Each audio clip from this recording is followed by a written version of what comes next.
Friends, welcome back to Tomar pharma classes. मैं हेमंत तोमर आज आप लोगों के साथ डिजोल्यूशन के ऊपर डिस्कशन करूंगा। पिछली वीडियो में मैंने आप लोगों को बताया डिजोल्यूशन क्या है, कौन कौन से apparatus हम लोग डिजोल्यूशन के लिए यूज़ करते हैं। इसके अलावा डिजोल्यूशन मीडिया क्या है, कैसे डिजोल्यूशन मीडिया को प्रिपेयर करना है। आज मैं इस सीरीज़ को आगे कंटिन्यू करने वाला हूँ और आज का जो मेरा टॉपिक रहेगा that is acceptance criteria of dissolution test. So let's start the video.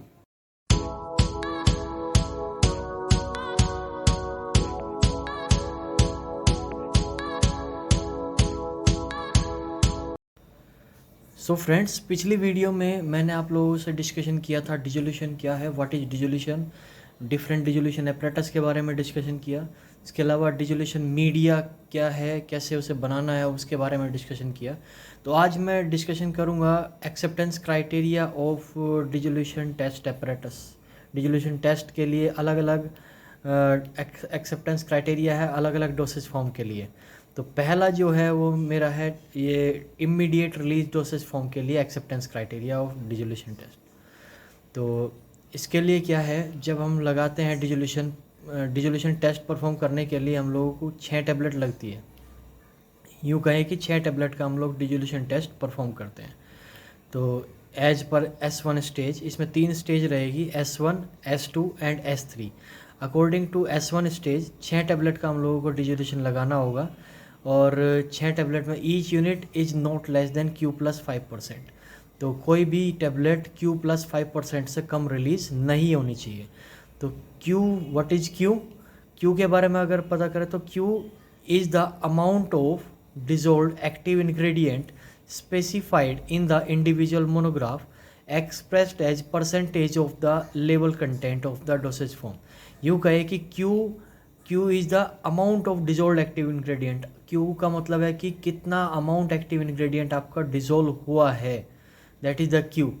और ये स्पेसिफाइड रहती है इंडिविजुअल मोनोग्राफ में और इसे हम एक्सप्रेस करते हैं percentage level content of the dosage unit के अकॉर्डिंग हम इसे एक्सप्रेस करते हैं।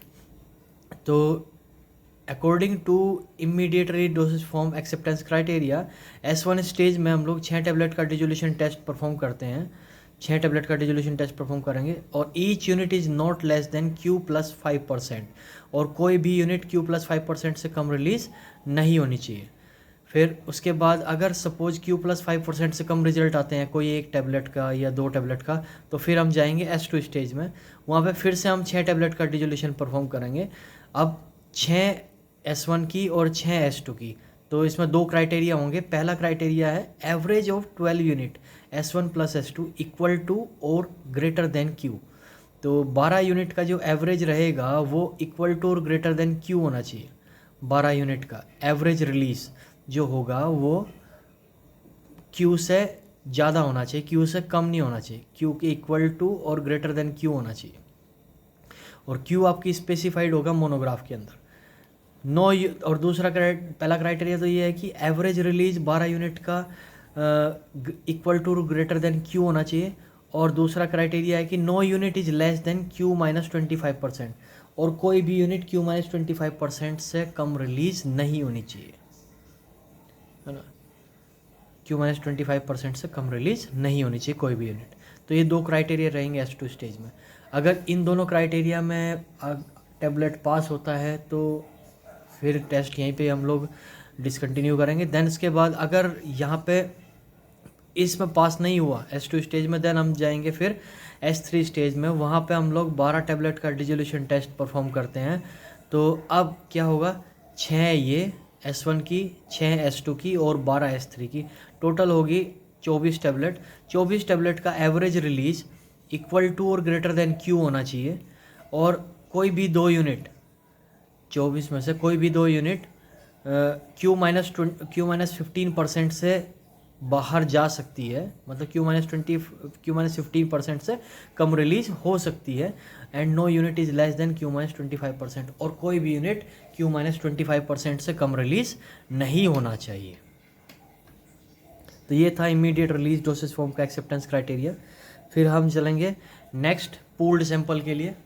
पूल्ड सैंपल के लिए हम क्या करेंगे, 6 टैबलेट का डिजोल्यूशन परफॉर्म करेंगे। S1, S2, S3, इसमें भी तीनों वही सेम स्टेज रहेंगी, S1, S2 and S3। S1 stage में 6 टैबलेट का डिजोल्यूशन लगाएंगे तो इसमें जो एवरेज अमाउंट रहेगा, average amount is not less than Q plus 10%। Average release जो रहेगा ड्रग का वो Q प्लस 10% से कम रिलीज नहीं होना चाहिए। और फिर अगर Q प्लस 10% से कम रिलीज हुआ देन हम जाएंगे S2 स्टेज में, वहाँ फिर 6 टैबलेट का डिजोल्यूशन परफॉर्म करेंगे और इन टोटल 12 का अब रिलीज हम चेक करेंगे। टोटल का 12 का एवरेज रिलीज Q प्लस 5% से कम रिलीज नहीं होना चाहिए, मतलब Q प्लस 5% के इक्वल और ग्रेटर होना चाहिए, इससे कम रिलीज नहीं होना चाहिए। देन उसके बाद अगर यहाँ भी कंप्लाई नहीं हुआ या कम रिलीज हुआ as compare to Q plus 5%, then हम जाएंगे S3 स्टेज में, वहाँ पे 12 टैबलेट का डिजोल्यूशन परफॉर्म करेंगे। तो टोटल होगी 12 ये और 12 ऊपर की, तो टोटल 24 का जो एवरेज रिलीज होगा वो इक्वल टू और ग्रेटर देन Q होना चाहिए, Q से कम नहीं होना चाहिए। तो ये था पूल्ड सैंपल का एक्सेप्टेंस क्राइटेरिया। इसके बाद बात करते हैं हम लोग एक्सटेंडेड रिलीज डोसेज फॉर्म का acceptance criteria. Extended release dosage form का एक्सेप्टेंस क्राइटेरिया, इसमें क्या रहेगा, इसमें 3 लेवल चलते हैं, L1, L2 and L3। L1 में हम 6 टैबलेट का डिजोल्यूशन परफॉर्म करते हैं और इसमें रेंज दी हुई होती है, जैसे कि 1 आवर में जो ड्रग रिलीज है वो 5 से 10% के बीच में होना चाहिए। 2 आवर में एवरेज रिलीज ड्रग का जो रिलीज होगा 6 टैबलेट का रिलीज वो 10 से 20% के बीच में होना चाहिए। कुछ इस तरह से इसका जो डिजोल्यूशन टेस्ट है वो कुछ इस तरह से परफॉर्म होता है। तो अगर हम बात करें L1 स्टेज की तो 6 टैबलेट का डिजोल्यूशन परफॉर्म करेंगे और कोई भी यूनिट, 6 में से कोई भी यूनिट जो रेंज दी हुई होगी उस रेंज से बाहर नहीं जानी चाहिए। अगर बाहर गई 6 में से कोई भी यूनिट, देन हम जाएंगे फिर L2 स्टेज में, वहाँ फिर 6 टैबलेट का डिजोल्यूशन परफॉर्म करेंगे। अब यहाँ पे दो क्राइटेरिया हो जाएंगे। पहला रहेगा कि L1 के 6 और L2 के 6, टोटल 12 का जो एवरेज रिलीज होगा वो जो स्टेटेड रेंज होगी स्पेसिफिकेशन के अंदर या मोनोग्राफ के अंदर उस रेंज में रहनी चाहिए। और कोई भी यूनिट उस रेंज के 10% से बाहर नहीं जानी चाहिए। तो ये 2 क्राइटेरिया रहेंगे L2 के। देन अगर L2 में पास नहीं होता है देन L3 स्टेज में जाएंगे, वहाँ पे 12 टैबलेट का डिजोल्यूशन परफॉर्म करेंगे। तो 6 L1, 6 L2 और 12 L3, टोटल 24 टैबलेट का जो एवरेज रिलीज होगा वो इक्वल टू जो रेंज दी हुई होगी उस रेंज में रहना चाहिए, 24 टैबलेट का एवरेज रिलीज। और 2 यूनिट 10% की रेंज से बाहर जा सकती है और कोई भी यूनिट उस रेंज की 20% से बाहर नहीं जानी चाहिए। तो ये था एक्सटेंडेड रिलीज डोसेज फॉर्म का एक्सेप्टेंस क्राइटेरिया। अब बात करते हैं delayed release dosage form. Delayed release dosage form में क्या होगा कि इसमें हम लोग डिजोल्यूशन परफॉर्म करेंगे अलग अलग स्टेज में, एसिड स्टेज में और बफर स्टेज में, क्योंकि ये जो डिलेड रिलीज है these are the enteric coated tablet. तो इसमें जब हम डिजोल्यूशन परफॉर्म करेंगे तो 2 अलग अलग स्टेज में परफॉर्म करेंगे, पहला एसिड में, दूसरा बफर स्टेज में। तो एसिड स्टेज के लिए एक्सेप्टेंस क्राइटेरिया क्या रहेगा, A1, A2, A3 रहेगा। A1 में 6 टैबलेट का डिजोल्यूशन परफॉर्म करेंगे और कोई भी यूनिट 10% से ज़्यादा डिजोल्व नहीं होनी चाहिए। अगर 10% से ज़्यादा डिजोल्व हो रही है एसिड स्टेज में तो इसका मतलब उस फॉर्मुलेशन का कोई मतलब नहीं है। देन उसके बाद अगर वो A1 स्टेज में पास नहीं होता है देन जाएंगे A2 स्टेज में, वहाँ 6 टैबलेट का फिर डिजोल्यूशन परफॉर्म करना है। तो टोटल 6 A1 की, 6 A2 की, टोटल 12 का जो एवरेज रिलीज होगा वो 10% से ज़्यादा नहीं होना चाहिए। एसिड स्टेज में 10% से ज़्यादा रिलीज नहीं होना चाहिए और कोई भी यूनिट 25% से ज़्यादा रिलीज नहीं होनी चाहिए एसिड स्टेज में। और अगर इसमें इन दोनों क्राइटेरिया में पास नहीं होता है देन फिर जाएंगे A3 स्टेज में, वहाँ लगाएंगे 12 टैबलेट का डिजोल्यूशन। अब हो गया टोटल 24 टैबलेट, 12 और 6, 6, 12, टोटल 24 टैबलेट का जो एवरेज रिलीज होगा वो 10% से ज़्यादा नहीं होना चाहिए और कोई भी यूनिट 25% से ज़्यादा रिलीज नहीं होनी चाहिए। ये हुआ एसिड स्टेज का। अब हम बात करते हैं बफर स्टेज का। बफर स्टेज बिल्कुल इमीडिएट रिलीज डोसेज फॉर्म की तरह बिहेव करती है। तो बफर स्टेज में रहेगा B1, B2 and B3। B1 में 6 टैबलेट का डिजोल्यूशन परफॉर्म करेंगे और each unit is not less than Q plus 5%। कोई भी यूनिट Q प्लस 5% से कम रिलीज नहीं होना चाहिए। तो Q मैं आप लोगों को बता चुका हूँ। Q is the amount of active ingredient dissolve expressed in percentage and specified in the monograph। तो B1 में 6 टेबलेट का डिजोल्यूशन लगाएंगे, 6 लगानी है जो एसिड स्टेज A1 स्टेज में लगाई थी।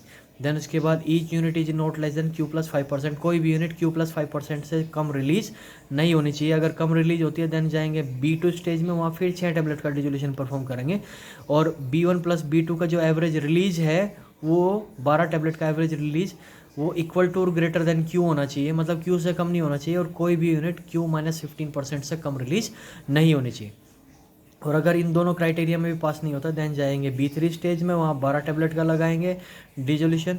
तो 24 का जो एवरेज रिलीज होगा B1 B2 और B3, 24 टेबलेट का एवरेज रिलीज इक्वल टू और ग्रेटर देन Q होना चाहिए। और कोई भी दो यूनिट से ज़्यादा Q माइनस 15 से बाहर नहीं जानी चाहिए। और कोई भी यूनिट Q माइनस 25% से कम रिलीज नहीं होनी चाहिए। तो ये थे acceptance criteria of dissolution test, immediate release dosage form, pooled sample, extended release dosage form और delayed release dosage form. So friends, this is all about acceptance criteria of dissolution test. Hope आपको video पसंद आया होगा। अगर मेरा video आपको पसंद आया तो लाइक कीजिएगा, शेयर कीजिएगा, कमेंट कीजिएगा और मेरे चैनल को सब्सक्राइब कीजिएगा। Thanks for watching.